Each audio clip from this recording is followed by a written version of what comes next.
सिद्धेश ताकवले सकाळचे 9 वाजतात आणि आपण पाहताय जय महाराष्ट्र बुलेटिन मध्ये आपलं सगळ्यांचं स्वागत। बुलेटिनच्या सुरुवातीलाच एक मोठी बातमी आहे रुपाली चाकणकरांसंदर्भातली। आजारपणाचं कारण देत रुपाली चाकणकर चौकशी टाळतायत का असा सवाल आता उपस्थित होतोय, कारण नाशिकमध्ये जबाब नोंदवण्यासाठी हजर रहा असे कोर्टाकडून आदेश देण्यात आले होते। एसआयटी कडून शिवनिका संस्थेच्या ट्रस्टींना सुद्धा नोटिसा बजावण्यात आल्या।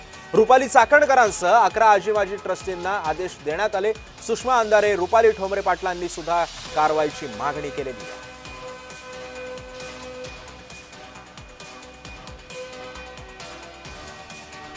आणि या संदर्भामध्ये अधिक माहिती जाणून घेऊयात। माझे सहकारी किरण गोटूर सध्या आपल्या सोबत आहेत। किरण, या संदर्भामध्ये आता या प्रकरणाशी आणखी धागेदोरे आता समोर येत आहेत, आणखी नवनवीन माहिती आता समोर येते। कालच आपण बातमी चालवली होती की रुपाली चाकणकरांनी चौकशीसाठी जायला नकार दिलेला होता। काय माहिती आहे, रुपाली चाकणकर मुद्दाम टाळाटाळ करतात का अशी सुद्धा चर्चा आहे। काय अधिकचे अपडेट्स आहेत या संदर्भात?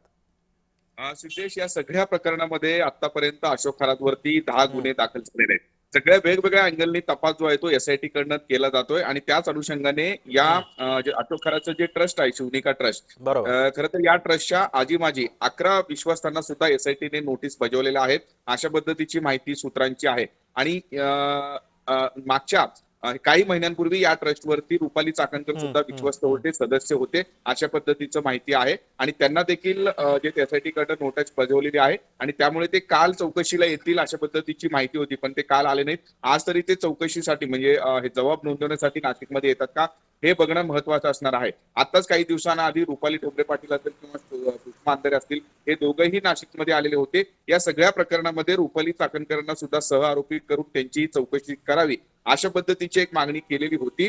आणि या सगळ्या मागणीनंतर आता या संपूर्ण जे एसआयटीच्या प्रकरणाला जे आहे ती तपासाला सुद्धा वेग आल्याचं आपल्याला बघायला मिळतो। एसआयटी कडनं सुद्धा वेगवेगळ्या अँगलनी या सगळ्या घटनेचा हे तपास हे केला जातोय आणि त्याच अनुषंगाने हे नोटिसा जे आहेत ती या शिवनिका ट्रस्टच्या विश्वासांना बजावलेले होते आणि यामध्ये आजीमाजी विश्वास आहेत 11 लोकांना हे नोटिसा बजावलेले होते आणि त्यामध्ये रुपाली चाकणकर सुद्धा आहेत। आणि आज तरी ते येऊन नाशिकमध्ये एसआयटी समोर आपलं जबाब नोंदवतात का हे बघणं महत्वाचं असणार।